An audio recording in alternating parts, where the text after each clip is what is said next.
Safari network 79 में आप सबका स्वागत है। बुलबुल के बच्चों की कुछ यादें हैं हमारे साथ पास, जिनको हम आपके साथ शेयर कर रहे हैं। ये वर्ष 2021 की बात है, जब एक बुलबुल ने हमारे घर के बरामदे में घोंसला बना लिया था।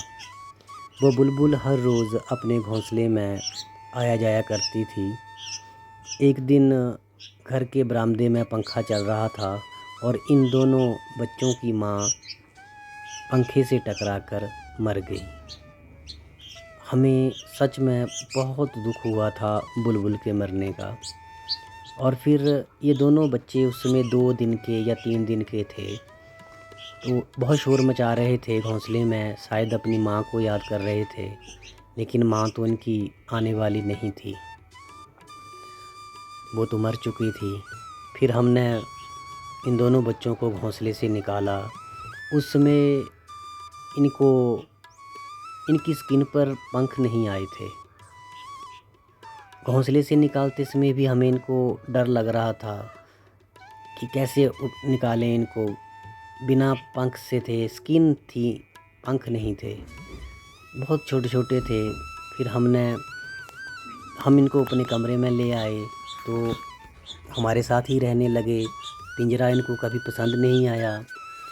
जहाँ दिल करता वहाँ बैठ जाते, कभी हमारे सर पर बैठ जाते, कभी कहीं भी जहाँ मन करता। पिंटू को उड़ने का बहुत शौक़ था। ये जब छोटा था तभी उड़ जाता था।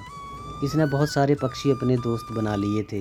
ये साथ में इसका दोस्त बैठा है जो इसको उड़ना सिखाता था। अब ये दोनों बच्चे बड़े हो गए हैं और हमारे पास से चले गए हैं। हमारे पास तो बस अपनी कुछ यादें छोड़ गए हैं। हाँ, हमसे मिलने के लिए ये दूसरे या तीसरे दिन अब वापस लौट के आते हैं। जब ये वापस आते हैं तो बहुत शोर मचाते हैं और अपने घर वापस आने का एहसास करवाते हैं हमें कि हम आ चुके हैं। ऐसे लगता है मानो हमें आवाज़ लगाते हैं कि हम आ गए हैं, हम आ गए हैं, हम आ गए हैं। ये कुछ यादें हैं। जब ये बड़े हो रहे थे तो हमारे साथ ही रहते थे, खुले कमरे में, पिंजरे में कभी नहीं रहे। याद तो हमें इनकी बहुत आती है, लेकिन ये पक्षी हैं जो उन्मुक्त गगन के हैं, आसमान ही इनकी ज़िंदगी है। तो हमने बस इन्हें उसी प्रकृति में वापस भेजने में एक छोटी सी मदद की है। उड़ना हमने इनको सिखाया और बस सब आ जाते हैं कभी कभी हमसे मिलने, तो अच्छा लगता है।